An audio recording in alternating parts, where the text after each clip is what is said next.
Poaching of us, our first animals we lost in 2011, and that's how we increased to where we stand in 2022, where we lost a total of 10 animals, where our decision, we started making our decisions around about 2021.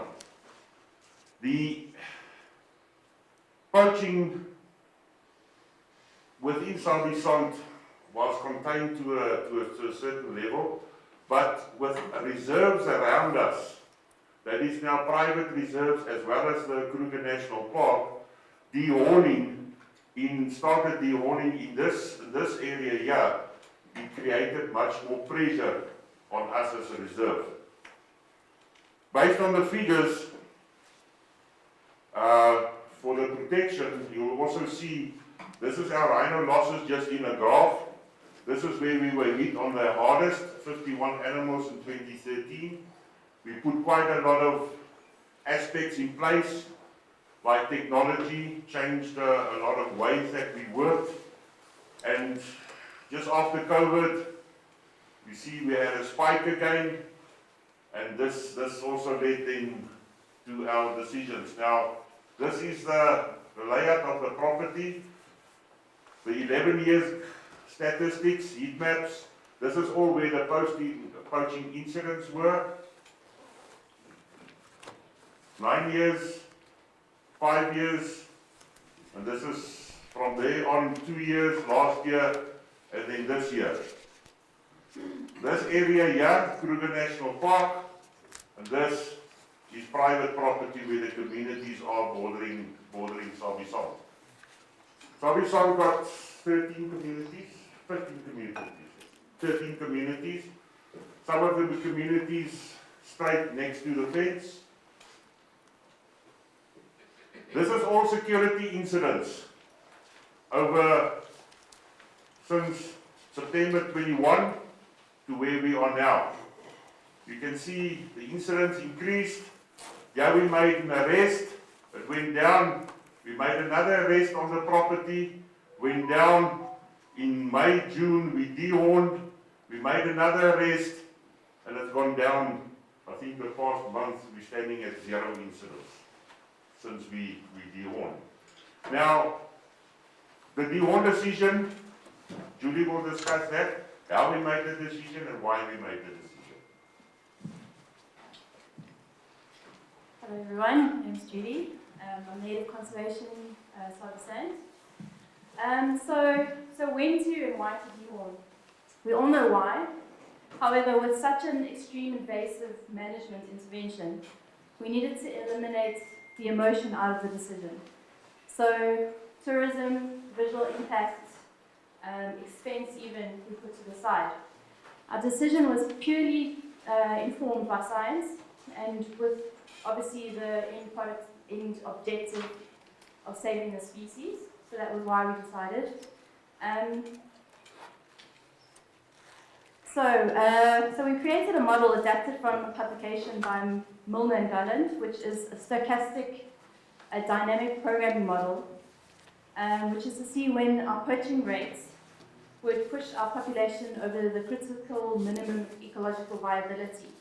So this model over here is model the population 20 years after our last census, which was 2019, although we have done one since. This model was based on that. So this is looking at our population at the different rates of poaching. What we saw is that our rhino population could withstand 5% annual rate of poaching, which was about 13 individuals. And then after the last 2 years, we lost a total of 50 animals, which was at 21%. So drastic increase and pushed over that critical minimum ecological viability. So that is why we decided to go with such a drastic management intervention. And so that's basically what we did into the decision. I'm going to hand over to Kim just to describe the operational side of it. Then from our ground teams, this is the data sheet that we used. So all of the information on this data sheet was fed into EarthRanger as well for monitoring purposes. So you'll see all the animal information there, and then also the owner of the property, because we need to register those horns according to the property that it falls on. And then each animal, we take a DNA sample as well as microchip them. We give them 2 microchips, just in case one fails or one gets eaten by a scavenger if there's a carcass or something like that. Then what we did was we put together this like notch sequence. So each of our field rangers got this picture just to show what the notches mean, what the numbers are, because each individual on the property got a specific notch number. You'll see on the ears there's square notches which represent our protected area. So if the rhinos move across the borders, we know where that animal came from. So each landowner and anti-poaching unit received that so that they can see what animals are in the areas, and then we formulated an identikit for each animal as well.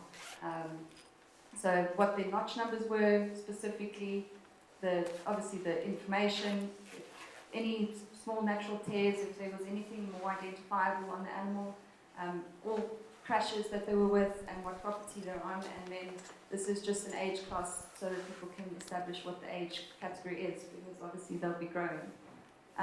For the calves, we also process all little young calves, so that if we do lose a rhino, a mother, then we know where that calf comes from, and then that calf will then go to a rhino orphanage to basically just go into the rehabilitation process. And then this is just the stats over the 5 years, like Henry was mentioning, that since we've dehorned this year in May, our dehorning has decreased by 90%. We had 1 loss in August, unfortunately, but it was a horned animal, so we believe that it was targeted through internal involvement, which is what we're busy investigating and going through at the moment. Yeah, and then I think Julie will discuss the efficacy of the dehorning. Okay, so obviously for dehorning to be effective, it needs to be in conjunction with comprehensive anti-poaching security and monitoring efforts. In the absence of adequate and sufficient security, rhinos may continue to be poached. We've seen this, irrespective of whether they have been dehorned. But on the positive side, although it is an expensive operation, dehorning does substantially change the risk-reward ratio against the poacher. And this is done by increasing the time poachers spend in a protected area looking for rhinos with horns. So this allows field rangers to detect and arrest them. Yeah, so thank you very much. Do you have any questions? Andrew? I just wanted to add to Julie on the ecotourism side. Our numbers in the lodges have not gone down because of the dehorning. They have stayed the same. In some lodges, they have even increased.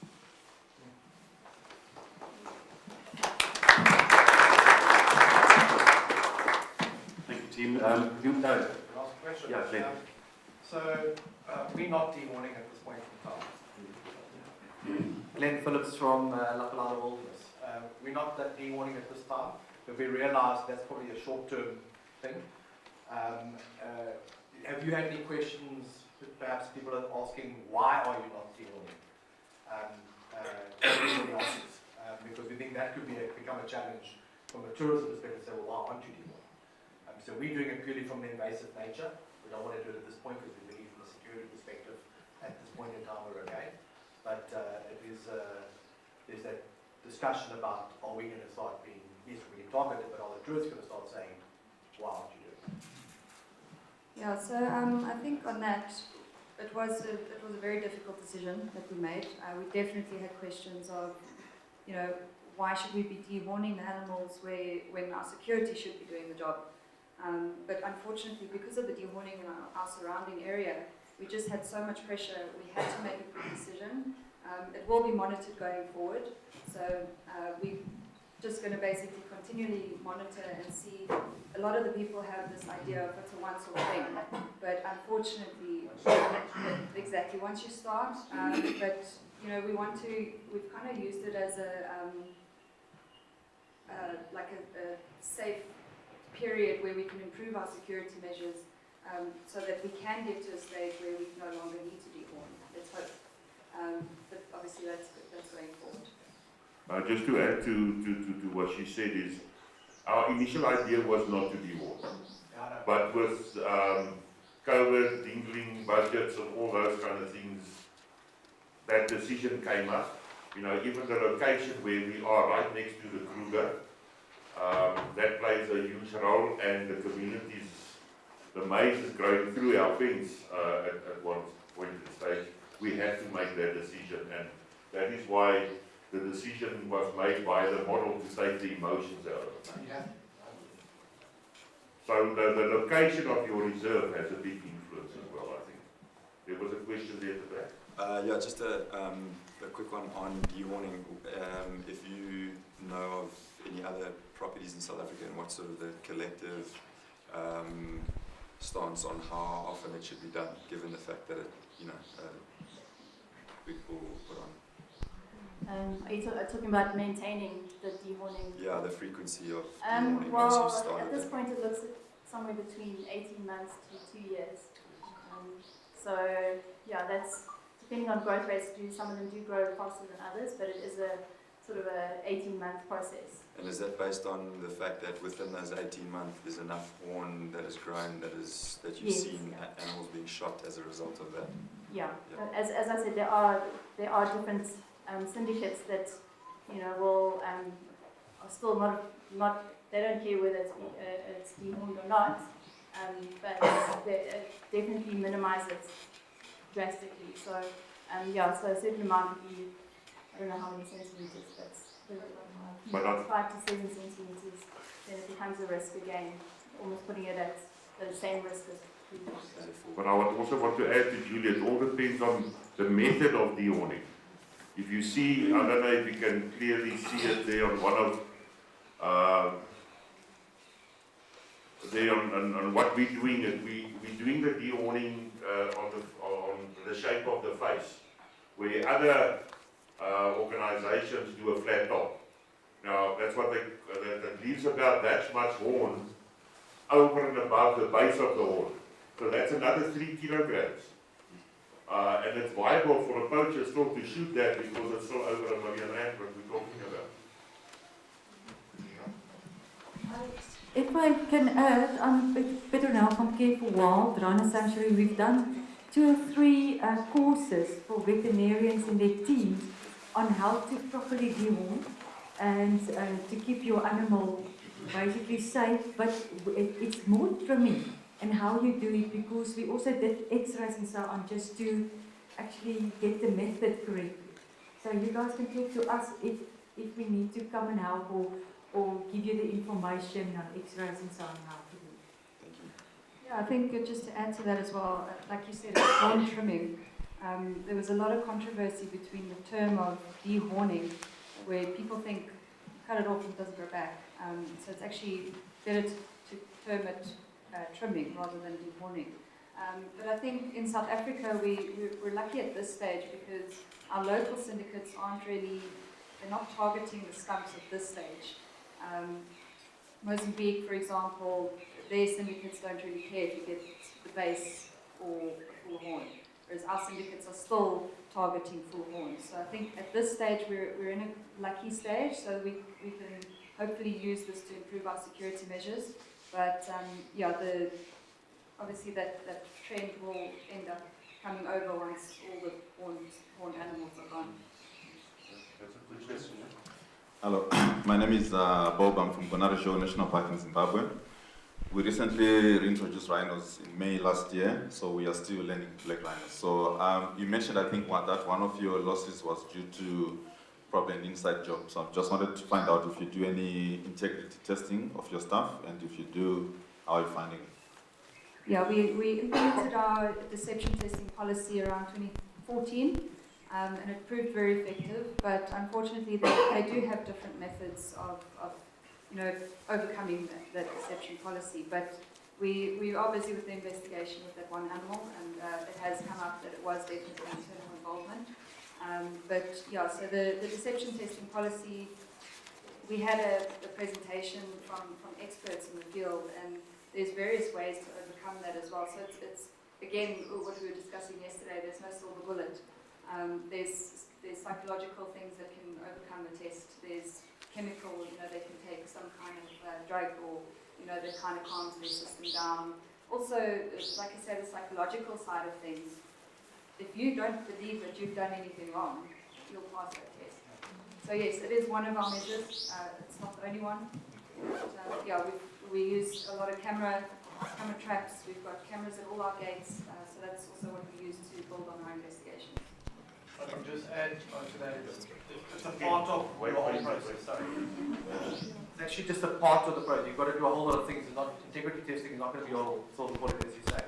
The guy that was poaching at our reserve in 2019 and 2020 passed 2 polygraph flying colours and he murdered a guy and he passed. He passed all of them. Clearly, no problem whatsoever. I mean, he's a psychopath, this guy. But, and that's why I say you have to link a whole lot of other information together. It can't just be Thanks. Can I ask the questions? Do we stop now so that we can get through the other talks as well? And then there'll be, hopefully time at the end. Yeah. Who wants to go next? Colette. Okay. So Colette Blanche is from Peace Parks Foundation. They've recently brought in some rhinos, translocation, I think, from South Africa into Zenov. Yep, that's right. Those of you who follow Peace Parks TV, there was recently an introduction of rhino, first introduction of rhino to Mozambique from South Africa, from Onketi Reserve.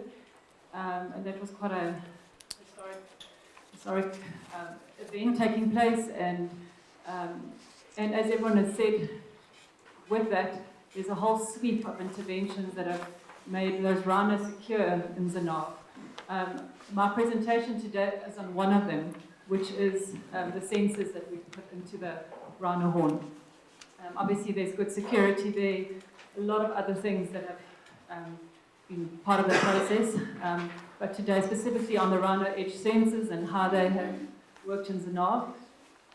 So Peace Parks work in quite a number of various parks all over southern Africa, and these rhino sensor development has taken place over a number of 3 years, and specifically because of Hluhluwe Park, they were developed. So if you guys know Hluhluwe Park, really being hit the hardest in South Africa at the moment. We're standing at 205 rhino poached to date for the year, and that's a Ezemvelo Kazan Wildlife Reserve.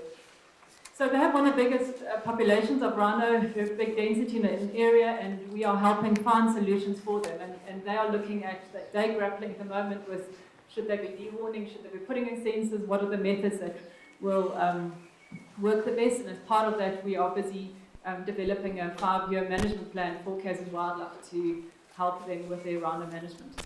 Okay, so we looked at how effective these sensors are, and then, so in the period of 3 years, we've gone through various processes of using fresh horns to see, fit sensors and monitor them over a period and see how well they work. We have found that as soon as you put a LoRaWAN sensor into a horn, your signal just disappears. And this has been, we didn't think that it would be such a hampering your signal inside a horn.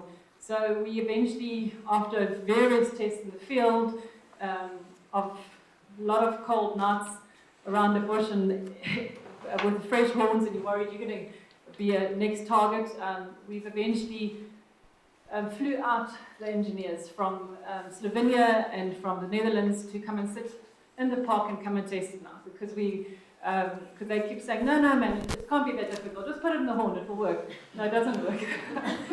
So with Smart Parks and the engineers then flew out in May this year, and we did a series of tests, and eventually we found that it doesn't work if you, with a LoRa signal, it does hamper if you have a side fitment, the signal disappears. So what we did is that's engineer working 24 hours, they're sitting and hand-tuning each of those sensors to make sure that they are 100% fine-tuned to work within a rhino horn. So he managed to, just in time, just before the Zenov relocation, we were ready to get going. Yeah, those are just pictures of how we fitted them. So we found that that fitment works the best. Right at the top, you drop it into the horn, and I'll show you how that gets fitted now. So we use a fastener drill bit, a 50mm drill bit works the best, and we, with a normal power drill, we drill down into the front horn, and then we fit the sensor. I've actually got one with me if anyone would like to see it, how it works, but yeah, it works pretty well. And then once it's inside, it's pretty easy to use that Vetic. It's a type of horse hardening glue, horse hoof hardening glue, and it dries within a minute. And I've tested it, you know, it really does dry within a minute. It's hard, and you can move the rhino. So yeah, we've moved since then. We've fitted quite a number, I think about 30 now, of different in Close Park and Zanav, and yeah, we've got it down to about 23 minutes where you can, you know, dart the rhino, fit the sensor, and let the rhino up again. So it's quite a good, fast process. So what the sensor does, so just to explain that the parks have specific requirements. So they wanted, because of they are worried about poaching, and the Pelosi Park, you can get into park, poach a rhino, and get out within an hour or two. So they wanted a GPS signal as much as possible, and we wanted the sensor to last at least 2 years. But because by 2 years, then it means that it'll probably grow out by then, and you have to anyway look at replacing it. So how long can a sensor last for 2 years, and how often can it then, or how often can it send a GPS coordinate if it lasts 2 years? And within the sensor, there are 2 GPSs. It's a low-power GPS and a high-power GPS. So we've set the low-power GPS to send every 30 minutes a GPS point, and the high-powered GPS then sends a GPS point every 1 hour. And with that setting, it lasts 2 years. Okay, so it's also managed via an Android app, via Bluetooth. So you can change the settings when you're standing next to the rhino, or beforehand, we just change it via Bluetooth. And we change all the settings, make sure everything works right. It also sends us accelerometer reading data, so whether the rhino is lying down, standing up, and that's sent every hour. It also sends you the temperature within the horn, or by the sensor, so you get that also. And we have then integrated it to EarthRanger, or in the case of wildlife, they use CMIP, so it's integrated to there. I just want to point out that there's a lot of further ongoing development. This is still in a research and development phase. It does not work perfectly yet, but we're way ahead of what we were a couple of months ago. So it does work. They've recently had a bit of problems with a bug in one of the firmware. They've since then have found solutions to it and are updating it, but it certainly, I found a really good solution. It works via LoRaWAN. Should have mentioned that to you in the beginning, but yeah, and Pelosi Park has really, really good LoRaWAN coverage, so that is a good solution for us. And then Zanav also has good LoRaWAN coverage, so that assists us in fitting these sensors. And yeah, just to explain to you just a bit of our Zanav and EarthRanger working together and some of our data on it. So yeah, we're really happy with it, and we think it works well so far. We are still working with smart parks to look at further developing it and getting it 100% right. Okay, thanks.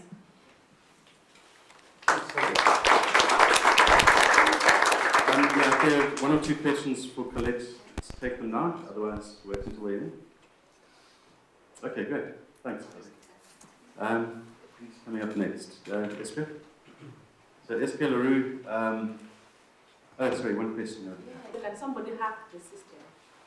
Like the one that is the one that is in the horns of the rhinos, can somebody from outside? Each of these devices has got its own unique ID and access protocols. So unless you know those, and unless you know, if it's like in this case, it's on a LoRaWAN, and you can have access to that, LoRa whether it's a WAN, LoRaWAN protocol or some other protocol, the likelihood is very, very low. And I don't know. I can quickly chip in, Bruce. If you have a look at the LoRaWAN standard, If you look at the LoRaWAN standard, there's a minimum of 2 encryption levels that is baked into the standard, on a network layer and then on the application layer. And then I take it SB is going to touch on it as well. You can actually stack additional encryption on top of that. So it is highly, highly, highly unlikely that anybody can intercept the signal between the sensor and the gateway, because it's encrypted at that level. It's encrypted twice. From the gateway or the network server to the application server, you have another level of encryption. So it's highly, highly unlikely. Thanks, Colette. I was just wondering, have you created like a buffer range of your network coverage in case the rhinos, go out of range, because then you can find it? Yes, we do. So we do. Certainly here in Blazy Park, we've got quite a big buffer range, actually, because we've got a very good LoRa network there. That's been up and running for about 7 years already. And Zanav, not 100% because we're still building that network and we're growing that further. But yes, that is we certainly will, because that, I think there was a recently a very good example of a rhino that was poached with a sensor, and it went out of the park, to Blazy Park, and we could track it for quite a bit. So that really helped us, to have that coverage. Just going to share on the rhino custodians, our rhino management philosophy more. So the rhino custodians is a group of individuals with the aim of advancing wild rhino populations while facilitating range expansion. So we also aim to address all the major challenges relating to rhino monitoring and protection, with a strong focus on advanced anti-poaching technology, and we also provide funding where possible to remove financial barriers when it comes to implementing technology. So we believe in range expansion through the successful implementation of technology, and we also believe one should not only consider population numbers in determining the outcome of your success, but the range over which these animals roam should also be part of the equation. So it's a simple metric, but it can clearly show the state of the rhino populations across the world. For example, if you have the global rhino population is increasing, but the associated range over which they are roaming is decreasing, for me it shows that these rhinos and the management and protection of rhinos is still under stress. And whereas if the same thriving population is expanding over vast new territories, can show us that the rhino populations are starting to get healthy, and also that the whole population is really moving forward. So I know this is easier said than done, but it brings me to my main question, which is it possible to effectively protect the rhino while simultaneously increasing the range they live on? So we believe it is possible using the right technology and the right philosophy. So the technology should be tried and tested over many years and many animals, and it should really assist management and anti-poaching effort rather than providing an increased burden, and at the same time it should reduce cost by optimizing your local resources. So over the past years we have with great success supported many sites with the rollout of artificial intelligence enabled collars, which meets all the requirements for a successful operation. So these collars are robust and they have long battery lives, and the built-in AI is capable of abnormal behavior detection, which sends alerts to EarthRanger in real time. So this allows a prompt reaction from your local anti-poaching units, canine units, and also drones. Once the poaching incident is verified, your anti-poaching response, only then your anti-poaching response can be amplified, which can significantly increase your chance of success, but also it saves money not to fly the chopper every time, to unconfirmed incidents. Furthermore, we believe this approach is effective because it focuses your local resources only on animals showing abnormal behavior. Whereas, let's say if you've got, so a lot of these reserves have got between 100 and 300 animals. If you've got data streaming in at half an hourly pings, got 600 data points per hour. No one can really process that information. So it makes it hard to figure out if there's really something wrong. So by focusing only on abnormal behavior, it increases your chance of detecting serious threats such as poaching, injuries, and natural mortalities. And with this, you have your prompt interventions on the security side, but it also increases your biosecurity, because if you can get to a fresh carcass while it's still warm, which we've done many times, you can effectively do your post-mortem analysis, send the samples off to labs to determine if there's a Sunni virus or what's going on. And that leads into your biosecurity aspect also. Furthermore, we believe by increasing range, it becomes harder and more risky for poachers to find rhino, while simultaneously, and only in the case when you can effectively monitor the rhino through technology. So this gives you the increased chance of arrest, and by actually knowing the time and the location of the incident, which gives you more time to respond. So, as rhino custodians, it's important that all of us work towards an holistic solution for managing rhino. And this should include embracing technology, utilizing state-of-the-art methods and techniques, and for as long as possible as it is required, ultimately to restore the wild rhino populations over vast landscapes. And in so doing, achieving our ultimate goal, which is range expansion through the successful implementation of technology. Thank you. I'm Naomi from African Poachers in Kenya. I just wanted you to expound more on the abnormal animal behavior. What category do you use and how you tested it, and has it ever backfired? Thank you. We sort of leave that hanging in the air because it's taken many years to develop and to figure out actually what to do. But I think later maybe you'll see some examples that has been picked up in the field, stuff like natural mortalities, injuries,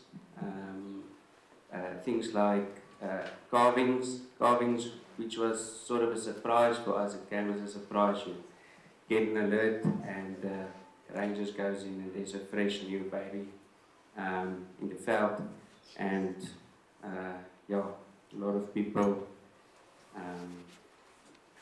ask for more, but you just have to go out and go see what's going on. But it's nice because it gets you to the rhino, but you don't need to go to all of them. You only need to go to those ones that's showing abnormal behavior, and it doesn't drive you mad. It's not hundreds of alerts a day. It's maybe one a week, or not even. So it's really just a focused response. When you go finally check out if the animal is really in danger, Does maybe the AI get improved on it if it's a false alert? Yeah, definitely. We do improve all the time. All that information is feeding through. But you shouldn't think of it as a false alert. You should think of it as a focused response. Because something did happen, and it doesn't mean, like for example, if you get an alert while a rhino is wallowing, maybe you'll go there and see it's fine, but it's fine, okay? So it's not a false alert. So if you start throwing those samples out of the data set, you're going to miss serious incidents because you didn't want to see all of those at the time. So I think what I'm getting to is there's a trade-off between sensitivity and your ability to detect and miss incidents. So for smaller reserves that's got very short time to make it out, so let's say if that poacher can get out within half an hour, I mean you need to make the system very sensitive, but you must know you're gonna respond quite often, but that's what's required to catch it out before it's out in half an hour. But if you've got a very big reserve and it takes a lot of resources to get to a specific point, you can bump it up a bit, and then you go out less often, but probably more to serious incidents, and it depends on what your requirements is. You can sort of dial the knobs a little bit here and there. My name is Cedric Hale from the Wildlife Research and Training Institute. I think I have some few questions in terms of the fitting of the collars. Do you fit them in a new population or you fit them in an existing population? And if you're fitting them in an existing population, what percentage of the population do you fit in so that it can be effective in terms of monitoring? And then the other one, in terms maybe if you're fitting a certain percentage of the population, what informs you in terms of which candidate you will select to fit the collars one? Thank you. Yeah, does anybody want to take that? The first one was which animals do you fit them to, the collars to, or it's combined, really. Similar question. If it's is it a new, newly introduced animals or existing animals? Existing one. Okay. If it's a security related solution that you're trying to implement, then the suggestion is obviously to go for all the animals, and it's existing animals or new ones that you are introducing. But we've got a very specific, in this philosophy, we've got a very specific collaring technique which only really allows adults, and under certain conditions, sub-adults also. So it's basically all of the animals that you do. Yeah. You almost know your animals, so they walk in certain groups together, crashes. So you found matriarch or the leader and so on as well. So a lot of the times we will do either a big adult bull that's roaming his territory, or we will do a specific sub-adult group, and we also know who that leading the group is. And it's really very, very helpful. So it tells us a lot about that group also. Yeah, my name is Craig Shelter-Douglas. I'm an environmental manager at Quandra Game Reserve. And I'm just going to go through our recently implemented integrated rhino protection system, using some of the tech that's already been spoken about, but in a very specific context with some on-the-ground examples.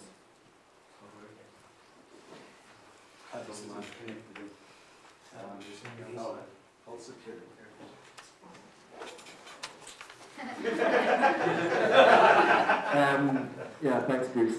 Yeah, so for those of you that haven't heard of Quandra, we are a 30,000 hectare fenced reserve in the Great Fish River Valley of the Eastern Cape, South Africa. We are mostly an ecotourism, big 5 safari destination, and we do a bit of game ranching. We've also got a game ranching model, and that gives us the leverage to do some good conservation and community work. The rhino-specific stuff we do through our Quandra Rhino Conservation Trust, and we look after not just the reserve itself, but some other really important rhino populations within the Great Fish River Valley.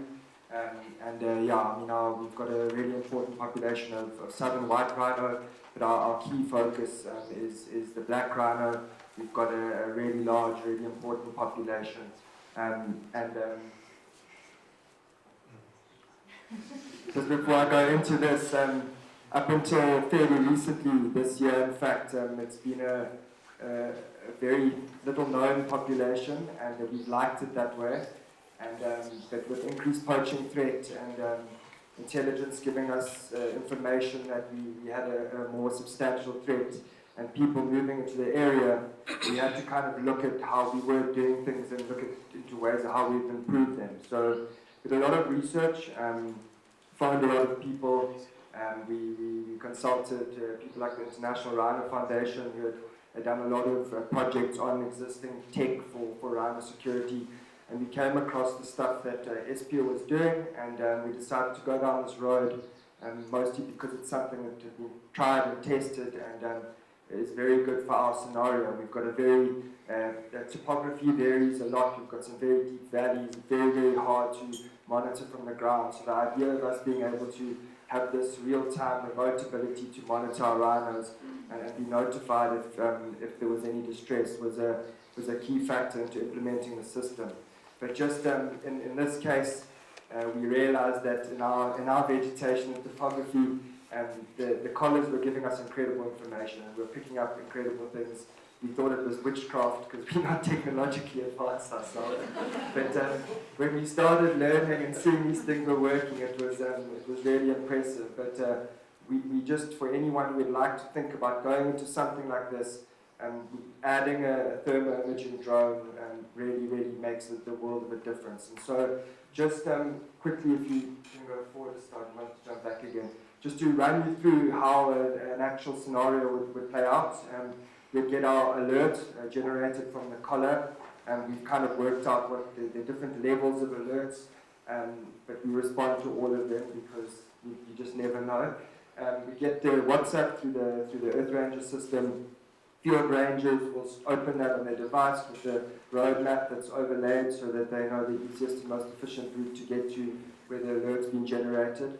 At this stage, the drone has also got the alert from the EarthRanger system, and someone pushes a button, and while everyone's getting the kit ready and getting on the road, the drone's already on its way to the position. So we haven't had a situation yet with an alert where boots on the ground have got there before the drone, and that is really, really helpful because you have an idea of what's going on. Remember, the collar's not telling you exactly what's happened. It said that there's something unusual happening. So you know if there's a carcass, are there still poachers at that carcass? You know, is it two bulls fighting? Is it an animal that's stubbed its toe?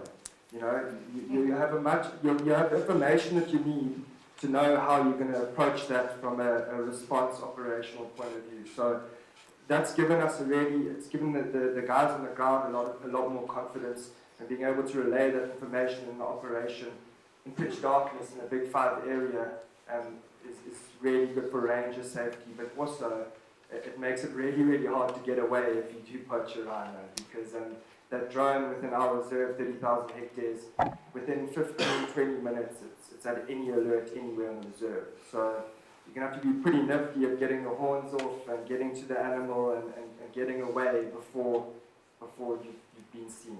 So pretty interesting. If you can just go back a little one slide, please.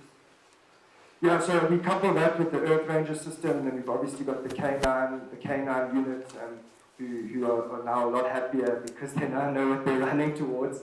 So we've got some free running dogs and then also some unleashed canines. So that's kind of the whole team. Yeah, so this is just some of the kind of footage we get from the thermo drone when it gets to the location points. They seem to do this when the drone comes. I don't know why. No, but the one on the right is actually fighting with another bull, and then I think he did that for his territory. But there's a black rhino bull on the right and a white rhino on the left, and you know, to have this kind of information, to know what's going on around an alert scene, whether it's an animal that's been injured or it's an animal that's had a fight with another bull, or whether it's a poached animal, adding this to our integrated systems has helped a lot. Yeah, so I mean, just to quickly finish up, yeah, the first and foremost, we got this for counter-poaching response operations, to make it more efficient and for us to make sure that we've got the best chance possible that if someone does poach a rhino, they're not going to do it again. And this kind of systems tick that box for us. It's tried and tested and it's working really well. Some of the added bonuses that's been really cool to see is things like alerts for birds. We've had a couple of alerts in areas, and we've now looked at what the data looks like around that alert and how far the cows are moving to now we know, and we don't even investigate or get eyes on it with the drone from far away. So we're picking up that kind of stuff. We've managed to treat 3 animals that were severely injured from fighting. We've subsequently been rehabilitated and then sent to other reserves. I think this was partially happening because we didn't understand fully the dynamics of the population. And now with the data that we're getting through it, we're kind of rethinking some of our management strategies as well. But that feeds into the being able to respond to injuries and alerts, rehabilitate those animals through a BOMA veterinary process, and then to either put them back into the population if that's the right decision to make, or to look for somewhere else that will be more suitable for them. So yeah, I mean, when we caught animals to move them to other reserves, we get the red alerts every time, which is it's quite nice to know. Touch wood, we haven't had a carcass since we've had this system, but we know that when we've caught rhinos in the past, it's like you're focusing on the rhino, and the next thing the APO is like screaming over the hill, it's like, stop, be the good guys. But yeah, so look, that's our system. It's new. We've been running it for 6 months. If there's anything that might be useful to anyone else, please come and chat to me. Yeah, thanks for your time.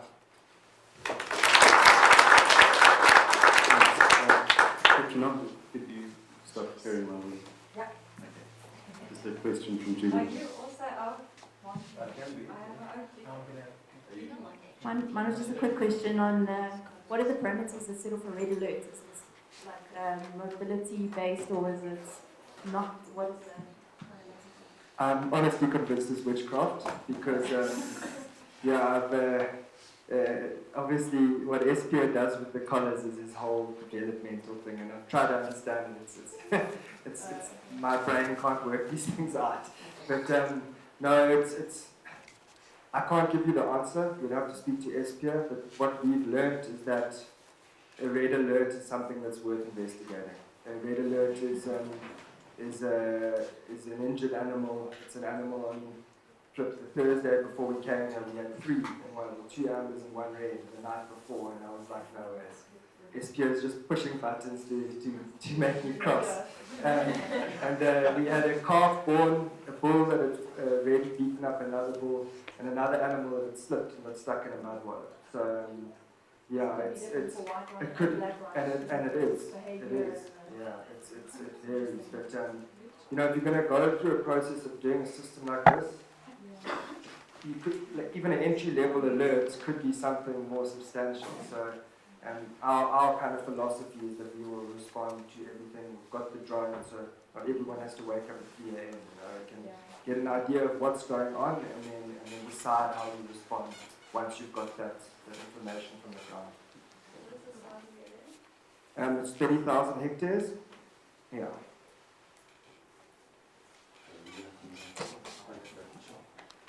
Thank you, Craig. And our last speaker is Petronelle Devote from Care for Wild Rhino Sanctuary. Just quickly to introduce myself, I'm the founder and MD of Care for Wild Rhino Sanctuary, and we're 10 years old now. Never thought when the poaching hit South Africa so hard, I will be doing this for so long. So we cannot wait for the solutions and to stop this onslaught of our rhinos.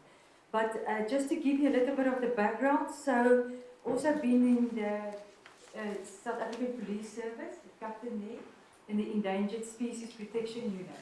So also understand that side of things. So also then did courses or present courses in wildlife management, and basically for the veterinarians, the chemicals and so on, chemical capture of these animals. So for us, Care for Wild Rhino Sanctuary started off as rhinos. Now you're dragging rhinos, it's just raining rhinos on us. And that came out of the Kruger National Park in South Africa, as well as the Greater Kruger, as well as private land. And you guys won't believe it. They will drive rhinos from basically all of South Africa to us, we in Mpumalanga. And just a short video to show you the dimension. So it started off as an orphanage, but enjoy this and it maybe explain a little bit more. And what I just want to say, Selby Sand is near us, and everyone that's been talking here is playing a big part in this whole journey of Care for Wild. So I feel quite at home here. Ek moet die klok toe. Ek wil jou help, nee.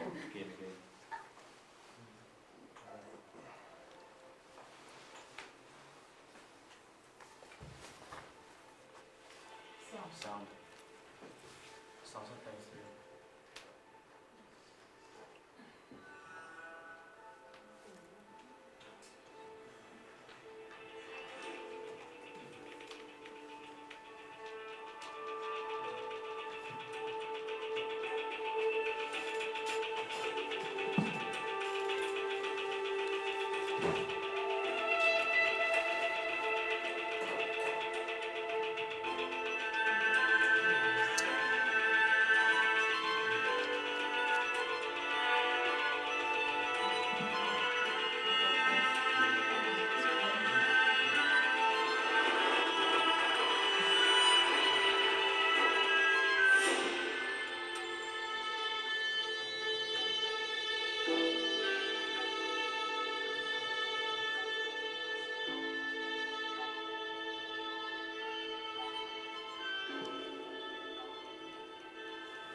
That's new introductions to the orphans that's already there. You can see the Kruger rhinos are grey. You can still see the Jocko here there.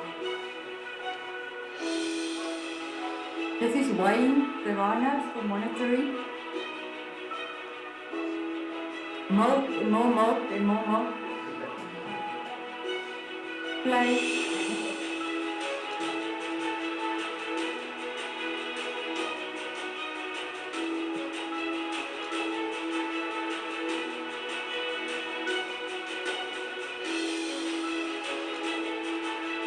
Days when we're releasing the herds and crashes of rhinos back into the wild.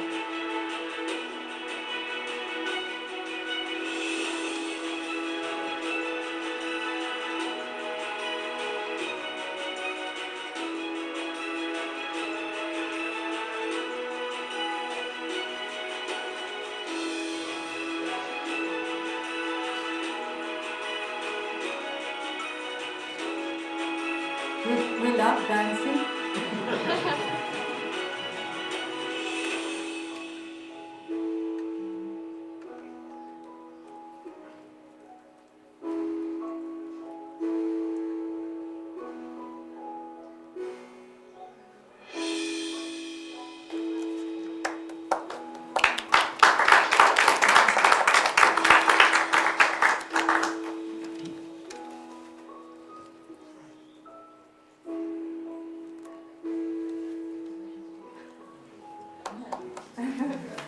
So this is just a little bit of a video that I wanted to show you. So it's possible.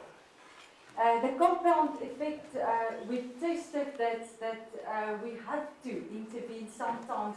We have to save that baby that's still there. And the people in front of me, I see some tears here, because sometimes when you stand there and you see the devastation, this does give you hope. And some of the rangers that come and visit to see some of the black rhinos and white rhinos that they saved, and now looking at that success story, it's for all of us. It's for rhinos. So this is what we stand on, is rapid rescue. So I cannot stress this more. You have to, time is of the essence. If there's not a rapid rescue, you will run into problems, and that's medical problems, and that's massive amounts of money. And most probably the rhino won't make it. Luckily, we've become rhino paramedics, so you know the drill by now, you know, that does help. And then thorough rehabilitation. You cannot put the animal back if you haven't done the steps and the phases properly. Sometimes people ask, how many did you release? I said, where? There must be an ecosystem. There must be more protection. So it's processes that we had to get in place. You know, we thought at first it will just be 1 or 2 or 3, maybe 6 rhinos, and the next moment we have 107. It's no joke. There's really problems. So if we think about it, the record keeping, and this record keeping is really helping everyone at the moment on what to look for and help management to solve that. Monitoring, observing, and then a big word, a successful rewilding and release. I can actually talk for 3 hours, but I'll leave it. So then, you know, it must be healthy animals and healthy ecosystems with proper protection, with the inclusiveness of communities. Basically, proper protection as Care for Wild, you know, it's not only any more orphans, it's crime intelligence, it's a well-trained mounted unit, it's K9, there's rhino monitors. They're really amazing. They tell you more, the information is raw and real, and that helps us in building more intelligence and knowing more about our dragons there.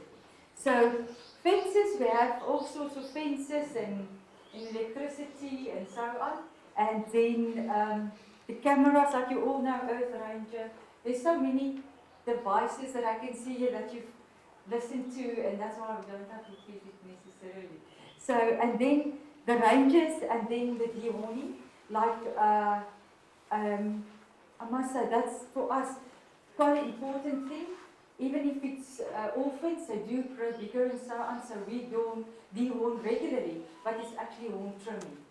It's just part of also monitoring, and while we dehorning, we also draw blood. We also have a very good research center on helping to understand different other diseases and understand much more about the species that we're working with, so that we can protect them better. So, so community-based projects, that's a big thing on its own. We will talk about that later. We also run a farm with macadamias and vegetables, and that's really proven very, very, very helpful. And Chris, my team, is also here. Sam is here, Lauren is here. We also talk a little bit more about that. Hey!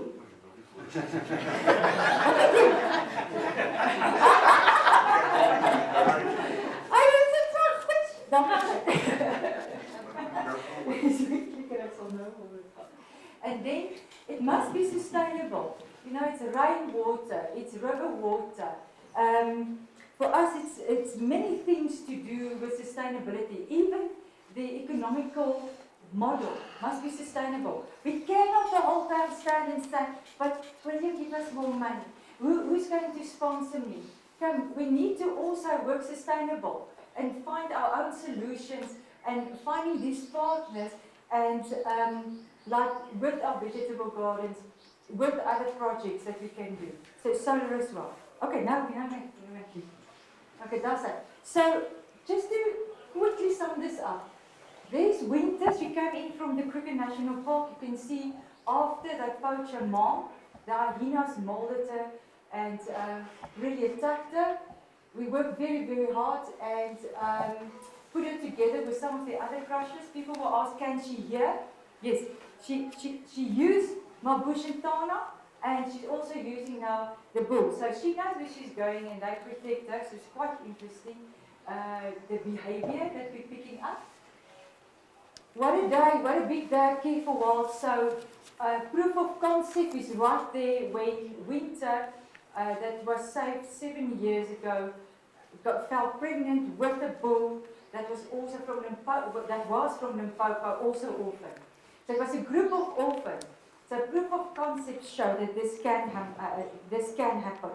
And just to say, the Rhino monitor was with Winter, and we all had to wait till the next morning. It was like when the water broke, everything happened on that farm. Just to tell you the story, it was quite impressive. So we picked that up and so on. That's why I also want to say, you do pick a lot of information up. It is always boots on the ground, and then the technology that's so supportive, doesn't matter to what side. But you have to be there. If you want the animals, you better look after them. We can do whatever we want. We can talk until we're blue in the face. We have to still do it. Sometimes people for opinions, but not actions. That's it. So the people that know me, you know, we want to do better. We want to do more. So there you can also see the information there on our tablet. We also developed some of the information ourselves by asking them what does the rhinos do? Where do they go? Where do they sleep? Who are they with? So by doing that, we build the system as well. Okay, so what we, everything that other people also spoke about, something at Care for Wild. What we can understand is, we can now understand the world of the rhino better and what they do, when are they doing things, and by knowing that, we can protect better. Yeah, it's like know your little dragon. So if we look at this, what we now can also help other reserve with, and I know a lot of the people in the room also phone us and say, can you please help with hand-rearing the baby and the release processes and the weaning processes in the milk and so on. And how do I put that orphan back with a wild group or wild bull? We've done that successfully. It's about the process and the buying in the process. So here, what we also could get out of the information is how, you know, this specific baby now, how much is she drinking from her mom? When is she drinking? You can pick it up there, drinking natural water, defecation, urination, scratching, mud wallowing, and we can see where she's moving. So we can also see if people bother, and then they will go into hiding. So all these things we pick up with this information as well. So if a reserve call me, I said, get away from your animal, give it a little bit of time. Stress is a killer, okay? So if we think about now the other information that we can also get is weaning processes. Because we know there's sometimes that we don't know, why is that rhino there, what are they doing? Even on mating behavior, we can pick that up as well. So Storm, the big bull, will take the female away for wine and cheese and bring her back later. And then we start counting the days. And all this is now possible. And I can talk to whoever in the room wants a little bit of more information on these processes and what is rhino, what are they doing? Are they a little bit of dog, they're a little bit of horse, they're a little bit of sheep if you look at the anatomy and the physiology. So looking at this is basically also the same information that you guys see, but on the collars, if you look at collars, the heat map shows high activities and it's real time. And then what we also do is the specific map is also to do with us on our species enrichment areas where we introduce buffalo, we introduce sable, and then introduce rhino in the rewilding processes. because you might sit with orphans that have never seen other species. That could well be a big problem. So when we walk our rhinos and so on, we always make sure there's other wildlife as well, so that they get a little bit more of what's going on in the real world. The first group of rhinos that I walked to the camps or into the veld, it was crazy. They didn't even know how to drink from the river. When I saw the first jackal, I wanted to call them all back into the bow myself. I think I drove the whole that farm about a bit crazy, because she said, there's mighty predators, we can't lose one rhino, let's call them all back and start protecting them again. But this is process, and we've learned so much. We put a black rhino female back into Swaziland, and she's with the bull, and she's breeding successfully. So by understanding what you're busy with and really love what you do, it does help. This is basically also how it happened. Rhino approach a boundary, triggering a track cam, and then alert to the security team in a WhatsApp. And there we go. The rhino monitors dispatched to secure rhino and block the path. So it's really asset tracking and monitoring. We're also getting ready to get pangolins and the geofences, and that will definitely help with that. And for us, Estienne there from WPC and so on has really been a great help in building our system. And it's real-time info, and then we can respond to an active incident. It's the right place, the right time, the right team of or a person. So that's why also it helps. We had a big bull balloon, came out of, I changed his name, it was First Beast, because we were always running. And then eventually when he settled, we could he found his patch. And alert came through, and we dispatched to that area, and it was true. He tried to mate with a female, and she said nah, no. And he got a bit injured and so on, and later on the veterinarians could respond. He had a leg injury. So all these things is helpful, because do you want to lose one rhino? What are we doing? Otherwise we all eat 2-minute noodles on a Sunday. We rather need to get this right now. We can eat at least oxtail poached or something. So this is also just to show a little bit of the information and what we're doing. And it's really the security, the caretakers, maintenance, manage resources, logistics, the ecology, again, where the animals are supposed to be, where they can go, the flow of the rivers, and really prioritize your resources. The health checks that's going on is very helpful for us in the rehabilitation phases of the animals that, look, we're not only taking orphans in. There's also reserves that's in dire straits. They lost basically all their rhinos. So other areas is bringing maybe the last bull, the last 3 cows. A female came through, a mom was in the truck as well, they shot it through her face, the side out. Then the next moment there's a reaction team that needs to go out and also say big rhinos now out of areas, because we need our genetics. And this one is also just quickly as an end. This is Daisy. This is Niels, and Niels is in basically Kumati area, Malalan area of the Kruger. These people work day and night. Guys, I have the utmost success for them. I think my team just works so hard because we really want to play the role that we have to play. We don't have to be helicopter pilots. We don't have to be a lot of other roles. What we do, we need to do it the best we can to support the other teams. That's working extremely hard. So this way technology really plays such a big part in all of this. We get to solutions quicker. And I must say, I think the mental health on these people, we must pray for them, because they're working extremely hard under extremely difficult circumstances. Enjoy this. This is Daisy. This is December. It was a nightmare December. It was just raining rhinos again. She was aborted.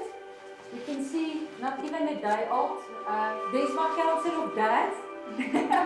I'm magnificently. Look at them. They just love it. They just buy into saying each and every rhino.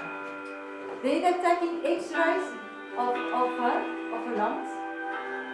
I just wanted to show you this commitment, the passion, the effort, the dedication. She got navel ill, joint ill, lung problems, you name it, she got it.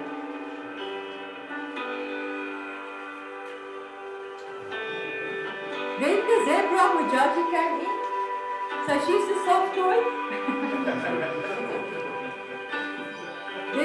We gave the wrong antibiotics. There was no skin anymore on her. So now we could help our Ohio State University and other orphanages to not make the same mistake. So people will basically talk to people all over the world with what they found. There we're looking at the teeth. They're teething, and that can also cause problems. Can you see she's just a short girl, no? Her first mud bath, unexpected for us. That was winter, so she also, the muscles in her mouth was very weak, so we let her pick up all sorts of stuff. And yes, the zebra is kicking us, yeah, it's true.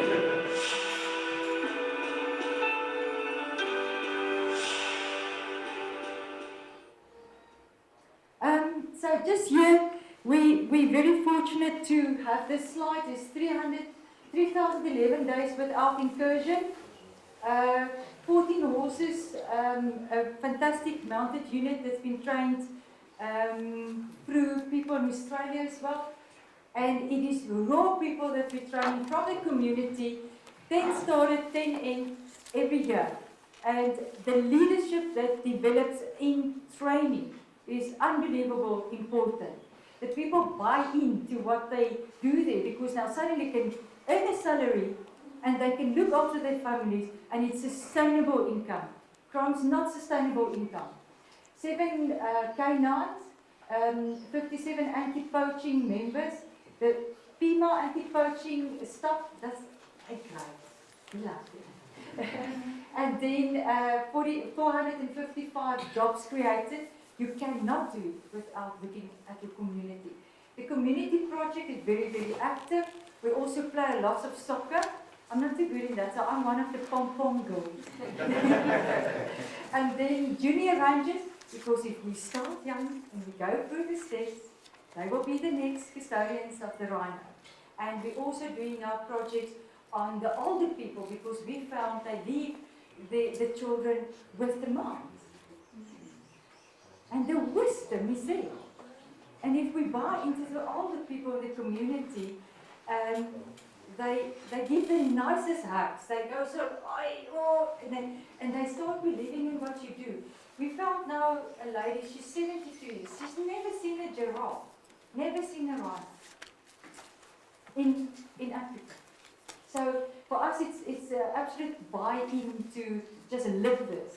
107 rhinos rescued, 22 rhinos admitted without injuries. There is injuries, horrific injuries. I didn't even touch them. 35 rhinos released. Now suddenly they found TB in the Kruger, so we have to put them through protocols to be able to release them again. So that we're busy with. 20,000 hectare range expansion into a stunning area. Also plants, also known for plants, as well as geology. Calves born at Careful Wild is orphans on orphans. That's so great. We stop the day that day. We just sit and watch the baby. And yeah, there's the solar system as well. There's also 16 cameras, 30,000 or 3 hectares of vegetables produced, 12 hectares of macadamias, 13 kilometers of river cleared of aliens, to also make sure that there's water security going on. think I'm done. There we go. Thank you, guys.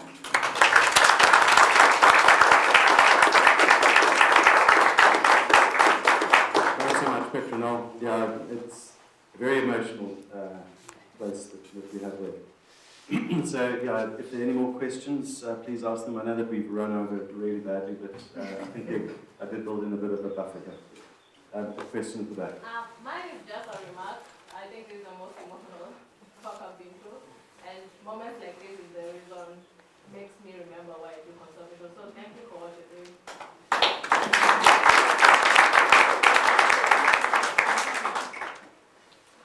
Yeah, question. Thank you so much for the very nice presentation and the good work that you are doing for rhino conservation. Maybe I can see you have about 107 rescues, about 22 animals that were brought in injured, and then about 4 baths that were born at the reserve. In terms of rescue, I think we've been having some challenges in terms of predictive rhino behavior, especially maybe at different age categories. We can find that when we rescue a rhino, that maybe she had the rhino was with the mother, and then maybe the mother died, and then you try to rescue, and then he maybe decide to go on hunger strike until maybe they are released from a boma. So do you have any challenges maybe in terms of experiences in terms of how to handle such situations where the rhinos refuse to eat, and then the moment you release them outside the boma, they start feeding? Yeah. Yes, yes, that is important. So if we save the rhinos, we found especially with some of the bull calves that's been so connected with the females, it's very hard to get them to eat. So what we do, we use surrogate moms that's already part of that group of all the orphans to help us in that process. So then we use them to basically work with the newcomers that's not on milk. Because all the runners is getting there is not necessarily on milk. Some of them are already weaned. And if you think about it, then you will get into that maladaptation phase. We've seen it. We've lost one bull on that. The bulls is more difficult than the cows. So then you're monitoring of what they do is they mimic. They mimic behavior and so on. So they work out in the new group that they're in. And if you put them together with rhinos quicker, it does help a lot, I must say. Don't try human. Yes, here there we do use sheep as well, or a goat and black rhinos, but we like to put them with other rhinos. It just helps us in the process. But I can tell you, you have to monitor. So what they will do is they walk and they swing their heads, but it looks like they're grazing. But what they're actually doing is they're watching where they need to fit in this hierarchy, in the social structures. So then, like we have this group, so then we need, did it drink water? For how long? Did it urinate? Did it defecate? That's all monitoring on the tablets. That's more information on our health checks. So we can then intervene, and we intervene with the cow. She didn't eat for a month. Then we intervene, we put her back on drips. That's a whole new conversation altogether, but if there's time people want to, at one stage, later, even tonight, have a talk on how we do those hand training and so on, we can do it. But it's very, very important steps that you cannot miss, because that's your stress factors and monitoring your stress source the best you can. And that just comes out of observation and monitoring. And then sometimes they don't drink out of the trough, so we dig a hole, plant new grass that looks like the veld, get defecation from the reserve that they're coming from or from the veld, smear them, smear yourself. That also helps. So there's many techniques, that's all I can say. But you mustn't stop. You must commit fully. Thanks, Petronel. And yeah, really, you're going to have to stop it now. We've been going for an hour and a half, which is probably a record today. And thanks, everybody, for your contributions, your presentations, and for the participation in the audience.